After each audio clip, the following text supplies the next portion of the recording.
इस प्रकार से लखनऊ और दिल्ली में तल्खी है और एक खुले तौर पर लड़ाई सामने आ गई है, तो उसको बचाए रखने के लिए संघ भी ये दिखाना चाहता है कि हम योगी के साथ हैं। नमस्कार दोस्तों, कैसे हैं आप लोग। उम्मीद है आप सभी अच्छे होंगे। उत्तर प्रदेश के मुख्यमंत्री योगी आदित्यनाथ बांग्लादेश का जिक्र करके सेक्युलर जमात पर हमला बोलते हैं, कहते हैं उनके मुंह पर टेप चिपक गया है। तो दूसरी तरफ मोहन भागवत जी जिक्र करते हैं टुकड़े टुकड़े कर देने का। आखिरकार किस तरफ सियासी माहौल बनाने की कोशिश की जा रही, क्या चुनाव के मद्देनजर इस तरह की बयानबाजी हो रही है, इसको लेकर बातचीत करेंगे। वरिष्ठ पत्रकार केपी मलिक जी हमारे साथ मौजूद है। बहुत बहुत स्वागत है सर आपका। धन्यवाद हिमांशु जी। केपी मलिक जी, मोहन भागवत कह रहे हैं कि जैसे जैसे हम एक होंगे उनके टुकड़े होंगे। अब ये उनके कौन है? और मोहन भागवत तो वसुधैव कुटुंबकम की बात करते थे, सबको एक साथ लेकर चलने की बातें करते थे। फिर ये टुकड़े होंगे, वो लोग बट जाएंगे, इस तरह की बातें क्यों कर रहे हैं? देखिए हिमांशु जी, अगर भारतीय जनता पार्टी या आरएसएस की स्ट्रेटजी रणनीति को आप देखें राजनीतिक तौर पे, तो भारतीय जनता पार्टी का एक प्रमुख मुद्दा है हिंदू मुस्लिम वाला। लगातार ये चर्चा में रहता है, खासकर उत्तर प्रदेश में योगी जी लगातार कहते हैं कि 80-20 की लड़ाई है, 80-20 की लड़ाई है। मोहन भागवत जी का अभी जो कल बयान हुआ था वृंदावन में, वो भी हमने सुना। उसमें मोहन भागवत जी ने ये कहा कि मुगल भी हमारा कुछ नहीं बिगाड़ पाए। अब अगर मुगल हमारा कुछ नहीं बिगाड़ पाए, अंग्रेज हमारा कुछ नहीं बिगाड़ पाए, तो अब ऐसी कौन सी ताकत मुसलमानों में आ गई कि वो हमारा कुछ बिगाड़ लेंगे? ऐसा क्या अनोखा हो गया? आज भारतीय जनता पार्टी के पास कोई भी ऐसा एजेंडा, ऐसा हथियार नहीं बचा है कि जिससे वो वोटरों का दिल बहला सके।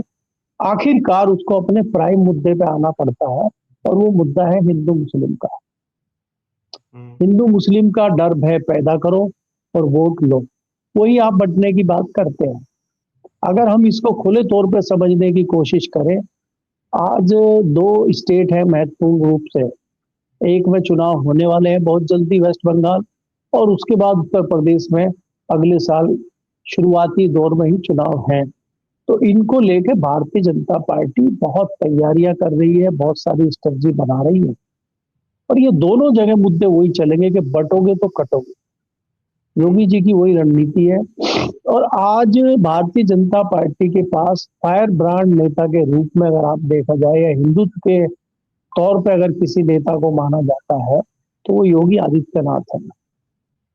योगी आदित्यनाथ जी लगातार कहते रहे हैं कि हम लोग इकट्ठे रहेंगे तो हम लोग जीतेंगे, और अगर हम बट गए तो उत्तर प्रदेश के लोग जो लोकसभा वाला हर्ष रामाना हो जाएगा। अब बटे कौन थे? जब आप जो है संविधान की बात कर रहे थे, जब आप कह रहे थे कि हमें 400 दिलाइए, हमको संविधान बदलना है, तो वो भीमराव अंबेडकर के संविधान के जो अनुयायी हैं, जो मानते हैं, वो घबरा गए कि ये तो संविधान ही बदल देंगे बाबा का, तो वो बिदक गए। तो वो ना बिद गए, उनको हिंदुत्व के मामले पे इकट्ठा लाया जाए करके ये कयावत भारतीय जनता पार्टी कर रही है। और आपको ये देखना होगा कि योगी जी ये भी कहते हैं, इलाहाबाद में वो माघ मेले में गए थे और वहां पे उन्होंने जो है गंगा स्नान भी किया, और उन्होंने ये कहा कि कई लोगों के मुंह में टेप लग जाती है, फेविकोल जम जाता है, वो बांग्लादेश की बात नहीं करते, हिंदुस्तान की बात करते हैं। बांग्लादेश में आज क्या हो रहा है? अल्पसंख्यकों को मारा जा रहा है। वहां अल्पसंख्यक हिंदू हैं, यहाँ अल्पसंख्यक कम्युनिटी दूसरी है, ईसाई है, मुसलमान है, जैन है, बाकी लोग हैं, यहाँ उनको किया जा रहा है। तो बात एक ही है। तो आपको जहां जहां ठीक लगे वहां वहां बोले, जहां जहां ठीक नहीं लगे वहां ना बोले। तो भारतीय जनता पार्टी का जो विकास का एजेंडा है, जो कार्य का एजेंडा है, जो भ्रष्टाचार का एजेंडा है, जो नौकरी देने का एजेंडा है, उस पर कोई बात नहीं होगी। सिर्फ हिंदू धर्म की और मुस्लिम धर्म की बात होगी। प्रधानमंत्री जी गुजरात में सोमनाथ मंदिर में पूजा कर रहे हैं, और योगी जी इलाहाबाद में पूजा अर्चना और गंगा स्नान कर रहे हैं। तो देश को पूजा अर्चना और मंदिरों में लेके जाना है।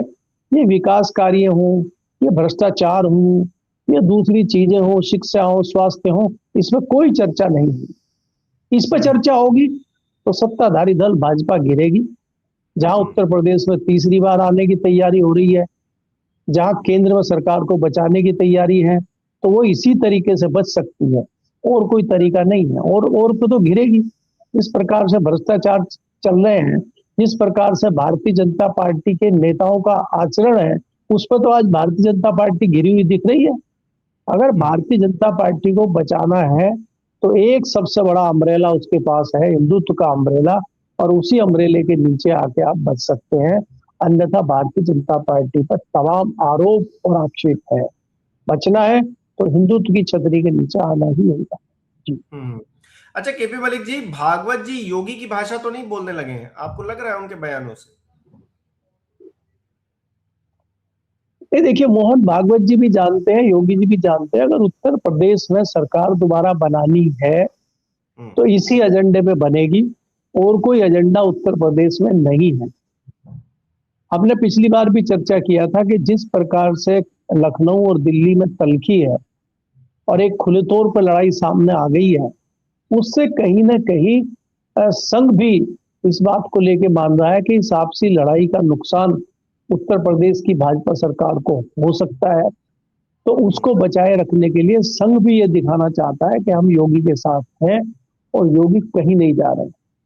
अगर हम इसका आकलन दूसरे तरीके से करें, योगी के मजबूती की बात करें, योगी के जीतने की बात करें उत्तर प्रदेश में, तो योगी को चाहे वो विपक्ष हो चाहे वो दिल्ली हो, घेरने में नाकामयाब नजर आता है। योगी के ऊपर कोई सीधे सीधे आरोप कोई इस तरह के दिखाई नहीं देते हैं। आप उन पे उनके जातिवाद का और उनके जो उनका ये है भाई, क्षत्रिय समाज हो राजपूत समाज हो, उसके साथ उनका ज्यादा रिश्ता नाता है, उसके उनका जो समाज है ज्यादा थोड़ा आतुर है, आज इस तरह का आरोप लग सकता है। लेकिन ये आरोप चुनाव में कोई महत्वपूर्ण भूमिका निभाएगा, मुझे ऐसा नहीं लगता। इससे तो फायदा ही होगा उनको कि समाज एकजुट है उनके साथ, उनके नाम पे, और बाकी समाज इससे बिदक जाएगा, मुझे नहीं लगता। आज ब्राह्मण समाज के विधायक मीटिंग तो करते हैं, बैठक तो करते हैं, योगी जी से नाराजगी की बात तो करते हैं, लेकिन क्या वो भारतीय जनता पार्टी को छोड़ के, योगी जी को छोड़ के अखिलेश के साथ, समाजवादी पार्टी के साथ चले जाएंगे? मुझे इस पर थोड़ा संशय है। तो इसलिए योगी को कहीं उस स्तर पर नुकसान होता हुआ मुझे दिखाई नहीं देता है। लेकिन केंद्र की और लखनऊ की जो लड़ाई है वो नुकसान ना हो, उसमें महत्वपूर्ण भूमिका अदा आरएसएस करना चाहता है, मोहन भागवत जी करना चाहते हैं, और उसी का एक संदेश वो देना चाह रहे हैं योगी के पक्ष में। मुझे ऐसा लगता है, आपने जो सवाल पूछा है कि वो योगी के कंधे पे हाथ रखे हुए हैं, ये वो जनता को और पार्टी को दिखाना चाहते हैं। जी। अच्छा, ओवैसी जी ये कह रहे हैं कि कोई भी भारत का नागरिक हो वो प्रधानमंत्री बन सकता है, संवैधानिक पदों पर बैठ सकता है, लेकिन असम के जो मुख्यमंत्री हैं वो कह रहे हैं कि प्रधानमंत्री बनेगा अगर हिंदुस्तान के अंदर, भारत के अंदर, तो वो हिंदू धर्म से ही होगा और किसी धर्म से नहीं होगा। अब इसको किस तरह से देखें हम लोग? मतलब आग लगाने वाली बात एक नहीं है, दोनों तरफ से। हिमांशु जी, अगर आप देखें तो इनसे पहले वाले प्रधानमंत्री थे वो तो सिख धर्म से थे, तो वो कैसे बन गए? वो तो 10 साल रहे और उनका कार्यकाल बहुत ही सराहनीय, बहुत ही स्वर्णिम कार्यकाल उनका रहा 10 साल का। उनकी नीतियां बहुत अच्छी रही। तो इनके कहने भर से इनका अपना अस्तित्व क्या है? चाहे वो ओवैसी हो, चाहे वो आसाम के मुख्यमंत्री हो, वो कौन है, क्या है, कहां से आए हैं, वो आपको भी पता है उनके बारे में। कल तक भारतीय जनता पार्टी उनके ऊपर भ्रष्टाचार के आरोप लगा रही थी, और वो भारतीय जनता पार्टी में आते ही, भारतीय जनता पार्टी की वॉशिंग मशीन में नहाते ही, उसमें धुल के साफ सुथरे होते ही वो इस तरह के बयान दे रहे हैं। उनका अपना क्या है? पहले वो अपने गिरेबान में तो झांक लें। बात यह है कि आज भारतीय जनता पार्टी, बात तो घूम के भाई हिंदू मुस्लिम की आ गई ना। ओवैसी जी मुस्लिम की बात कर रहे हैं, हेमंत बिश्व शर्मा हिंदुत्व की बात कर रहे हैं। तो मैं ये कह रहा हूं आपको कि यही तो एजेंडा है चुनाव जीतने का। वो हेमंत बिश्व शर्मा ये क्यों नहीं कहते कि जो देश में विकास करेगा, जो देश की विदेश नीति को अच्छा बनाएगा, जो देश के भ्रष्टाचार मिटाएगा, वही प्रधानमंत्री बनेगा? वो जातिवाद की बात क्यों कर रहे हैं? क्या वो मनुवाद में ले जाना चाह रहे हैं वापस? क्या वो हमें मुगलों से पहले की स्थिति में लेके जाना चाहते हैं? तो ये सब नूरा कुश्ती जो है, ये एक माहौल बनाने की है, लोगों को डराने की है, लोगों में भय उत्पन्न करने की एक रणनीति ये भारतीय जनता पार्टी की है, क्योंकि वो उसी के बेस पे चुनाव जीतना चाहती है। आपको ये भी मालूम होना चाहिए ना कि वेस्ट बंगाल के साथ ही उसके बाद ही तुरंत आसाम में भी चुनाव है। तो जब आसाम में इस तरह का माहौल बनेगा, तभी तो हेमंत बिस्वा शर्मा को सफलता मिलेगी, क्योंकि वहां उन्होंने कोई इस तरह के विकास कार्य तो किए नहीं, इस तरह का कोई स्वर्णिम कार्य तो किया नहीं है कि वहां बम बम लोग उनको वोट देंगे। उन पर तो तमाम भ्रष्टाचार के आरोप कांग्रेस में रहते हुए भी थे, और तमाम भ्रष्टाचार के आरोप भाजपा में रहते हुए भी है। तो वो उन भ्रष्टाचार की बात तो नहीं करेंगे, वो हिंदू मुस्लिम की बात करेंगे, ताकि वो हिंदू मुस्लिम की छतरी के नीचे छुप जाए। तो इसलिए, और दूसरा ओवैसी का आप जानते हैं कि ओवैसी कहने के लिए, दिखाने के लिए किस प्रकार की रणनीति करते हैं, किस प्रकार की राजनीति करते हैं, वो किसी से छुपा हुआ नहीं है। तो मुझे यहाँ चैनल पर बोलने की जरूरत नहीं है कि ओवैसी जी की जो एक छवि देश में बनी हुई है, जिस प्रकार से, जिस एजेंडे पे वो काम करते हैं, वो सबको पता है कि वो किसके लिए काम करते हैं, क्या करते हैं, वो किसी से छुपा हुआ नहीं है। और ओवैसी कितना जी एक बात फायदा। और कह रहे हैं कि मुसलमानों की कोई पॉलिटिकल एजेंसी नहीं है, ये सिर्फ वोटर बनकर रह गए। अब नहीं, इसको किस मुसलमानों तरह की एजेंसी क्या होनी, मुसलमानों की एजेंसी क्या होनी, मुसलमानों की पॉलिटिकल पार्टी है, आप ही की पार्टी है। आप ही कहते हैं कि मुस्लिमों की पार्टी समाजवादी पार्टी है, तमाम मुसलमान उसमें जाते हैं। आप ही कहते हैं कि कांग्रेस मुसलमानों का पक्ष रखती है, कांग्रेस मुसलमानों की पार्टी है, तमाम मुस्लिम नेता कांग्रेस में नीचे से लेके ऊपर तक हैं। हमारे तो देश के उपराष्ट्रपति और बड़े बड़े पदों पे मुस्लिम समाज के लोग रहे हैं। आप कैसे कह सकते हैं कि मुस्लिम समाज को यहाँ पे चीजें नहीं मिल रही हैं? तो ये कह देना, ओवैसी ओवैसी को भी मैंने आपको एक इंडिकेट किया है ना कि ओवैसी को भी इस तरह की चीजें करने से उनको फायदा मिलता है, उनकी पार्टी को जीत मिलती है, उनको अलग अलग राज्यों में जाके चुनावी एजेंडे खड़े करने के लिए सपोर्ट मिलता है। तो वो क्या करते हैं, क्यों करते हैं, वो किसी से छिपा नहीं है। उनके समाज के लोग भी उनको समझ चुके हैं, इसीलिए उनको समझ चीजें नहीं आ रही हैं। वो तेलंगाना से आते हैं, तेलंगाना की चंद सीटों पे जो बहुत ज्यादा मुस्लिम बाहुल्य सीटें, उसके अलावा उनका कोई बहुत ज्यादा अस्तित्व देश के किसी कोने में है? तो आप देख लीजिए, अगर वो इतने बड़े नेता हैं, तो देश के दूसरे राज्यों में कहीं तो वो इतनी सीटें लाए कि वो सरकार बनाने की स्थिति में है। और सबसे पहले तो उनको तेलंगाना में ही आना चाहिए। तो तेलंगाना में 30-40 सीटें तो वो लेके आए, अगर इतने बड़े नेता है। तेलंगाना में तो उनको कोई पूछ नहीं रहा है, एक सीट वो किसी तरह लेके आते हैं। वो लोगों की मजबूरी होती, क्योंकि भारतीय जनता पार्टी जहां जहां इस तरह का माहौल बनाती है, वहां मुस्लिम भी इकट्ठा हो जाता है। अब आज अगर आप देखेंगे, ऐसा नहीं है कि वेस्ट बंगाल में ममता बनर्जी से मुसलमान नाराज नहीं है, लेकिन जब भारतीय जनता पार्टी इस तरह का माहौल वहां बना देगी, जो ममता बनर्जी से नाराज भी मुस्लिम वोटर होगा, वो मजबूरी में वहीं जाएगा, और वो ये कहेगा कि अगर हम ममता बनर्जी को वोट नहीं देंगे तो भारतीय जनता पार्टी जीत जाएगी, इसलिए हम ममता बनर्जी को वोट दे रहे हैं। तो ये परिस्थितियां कौन पैदा करता है? बिल्कुल। यहाँ पर एक भाजपा के विधायक हैं बाल मुकुंद आचार्य, उन्होंने बड़ी अच्छी बात कही है। मतलब वो बात जो है न सिर्फ ओवैसी के, हालांकि उन्होंने ओवैसी के बयान पर ही प्रतिक्रिया दी थी, योगी आदित्यनाथ को भी एक तस्वीर दिखाने की कोशिश की। उन्होंने कहा कि आप हिंदुस्तान की बात कीजिए, पाकिस्तान की बात क्यों करते हैं? हिंदुस्तान में रहते हैं, कभी हिंदुस्तान की भी बात कर लिया करिए। अब योगी जी क्योंकि बांग्लादेश का जिक्र कर देते हैं, ओवैसी जी पाकिस्तान का जिक्र कर देते हैं, तो ये दोनों के लिए है। मतलब बीजेपी के विधायक दोनों को आईना दिखा रहे हैं कि आप हिंदुस्तान में रहते हैं तो हिंदुस्तान की बात कीजिए। और ये सही भी है, हिंदुस्तान में क्या हो रहा है, हिंदुस्तान के क्या हालात हैं, और जो भी राज्य के मुख्यमंत्री, असम के मुख्यमंत्री अपने राज्य में क्या चल रहा है उसका जिक्र करें, और जो योगी जी हैं वो उत्तर प्रदेश में क्या चल रहा है इसका जिक्र करें। इधर उधर की बात मत घुमाएं सर।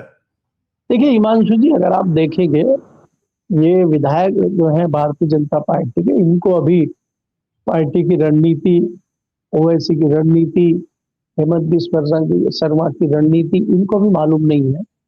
विधायक हैं अभी, इनको ज्यादा योगी जी की रणनीति भी मालूम नहीं है। जब तक आप पाकिस्तान का नाम नहीं लेंगे, जब तक आप बांग्लादेश का नाम नहीं लेंगे, तब तक राजनीतिक तड़का नहीं लगेगा। और राजनीतिक तड़का अगर आपको लगाना है, सियासी तड़का अगर आपको लगाना है, हिंदुओं को माहौल में गर्म करना है, तो ये सब चीजें करनी ही पड़ेंगी।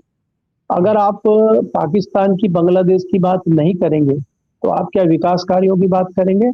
आप कहेंगे कि कितनी नौकरियां आज तक आपने उत्तर प्रदेश में दी है, कितने हॉस्पिटल उत्तर प्रदेश में बने हैं, कितने विश्वविद्यालय बने हैं, कितने स्कूल बने हैं, ये रिपोर्ट देंगे आप?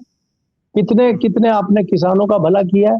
आज किसानों को यूरिया का, खाद का कट्टा लेने के लिए रात रात भर लाइनों में लगना पड़ रहा है, ये बात करेंगे आप? तो इससे जीतेंगे क्या? तो इसलिए मुझे लगता है कि उनका सामान्य ज्ञान और उनका राजनीतिक अनुभव कम है। वो विधायक तो बन गए हैं, लेकिन अभी उनको समय लगेगा ये रणनीति जानने के लिए कि ये क्यों जिक्र किए जाते हैं पाकिस्तान और बांग्लादेश के। क्योंकि राजनीतिक माहौल वहीं से बनता है। राजनीतिक माहौल खाली उत्तर प्रदेश से, अपने प्रदेश की बात करने से नहीं बनेगा। अगर ये राजनीतिक माहौल यहीं से बनता तो फिर पाकिस्तान का और बांग्लादेश का कोई मामला रह ही नहीं जाता भारत में। अब योगी जी रहते उत्तर प्रदेश में है, उत्तर प्रदेश के मुख्यमंत्री बांग्लादेश का नाम क्यों ले रहे हैं? क्योंकि भली बात ही जानते हैं कि जितना बांग्लादेश का नाम लेंगे वो अभी एक माहौल बना रहे हैं। अभी आप रैलियां देखेंगे ना, योगी जी की रैलियां भी होंगी वेस्ट बंगाल में, और वेस्ट बंगाल से जुड़ा हुआ बांग्लादेश है, वो प्रभावित करता है। अभी तो और चर्चाएं होंगी किस प्रकार से बांग्लादेश में अल्पसंख्यक हिंदुओं को मारा जा रहा है, उसकी भी तो रोटियां वहां सेकी जाएंगी ना, राजनीतिक रोटियां, ताकि आपको चुनाव में फायदा हो सके। तो ये सारी चीजें की शुरुआत अभी होने वाली है। जैसे जैसे चुनावी पारा चढ़ता जाएगा इस तरह की चीजें होती जाएंगी, आप देखेंगे। अच्छा, कांग्रेसियों ने भी उम्मीद का दामन छोड़ दिया है क्या? क्योंकि जब ओवैसी ये कहते हैं कि हिजाब वाली बेटी पीएम बनेगी, तो इमरान मसूद कहते हैं कि दिन में तारे देखने जैसी बात कर दी इन्होंने। देखिए, कांग्रेस जानती है कि भारतीय जनता पार्टी आज इतनी मजबूत स्थिति में है और भारतीय जनता पार्टी ने देश में इस तरह का माहौल बना दिया है। आप वो प्रधानमंत्री के सपने देख रहे हैं हिजाब वाली लड़की के, यहाँ तो हिजाब वाली लड़की को एक नौकरी नहीं मिल रही है। नीतीश कुमार के देखा आपने, नीतीश कुमार जी उनको जो है वो पद नियुक्ति पत्र दे रहे थे और उनके मुंह पे हिजाब था, वही खींच दिया था उन्होंने। तो यहाँ तो एक नौकरी देने के लिए आपको हिजाब में आने की मनाही है, आप प्रधानमंत्री का सपना देख रहे हैं। इस बात में कोई दो राय नहीं है कि एक मुस्लिम समाज की लड़की प्रधानमंत्री बने, और खासकर वो हिजाब वाली बने, ये तो नामुमकिन है। ये तो मैं भी निश्चित तौर पे कह सकता हूँ, क्योंकि यहाँ भी तो 80-20 है ना। अगर कोई मुस्लिम लड़की बनती भी है तो उसको हिजाब वाली लड़की वो नहीं होगी। अब आप अगर किसी एक एग्जाम्पल ले लें किसी मुस्लिम महिला का जो राजनीति कर रही है, अब नए दौर की नई लड़की आई है, वो सांसद है कैराना से इकरा हसन, तो वो तो हिजाब नहीं पहनती, वो तो पार्लियामेंट में हिजाब पहन के नहीं जाती, वो तो साधारण कपड़े पहनती है, सिर पर दुपट्टा रख के जाती है, और उसकी लोकप्रियता में कोई कमी नहीं है। उसको तो हिंदू मुस्लिम दोनों समाज के लोगों ने खूब भर भर के वोट दिया है, भारतीय जनता पार्टी के गढ़ में जीत के गई है। तो ऐसा नहीं है कि भारत में कोई जीत नहीं सकता और प्रधानमंत्री नहीं बन सकता। लेकिन हम ये बात करें कि हिजाब वाली लड़की और कट्टर इस्लामिक लड़की देश की प्रधानमंत्री बन सकती है, इस पे मुझे भी संशय है।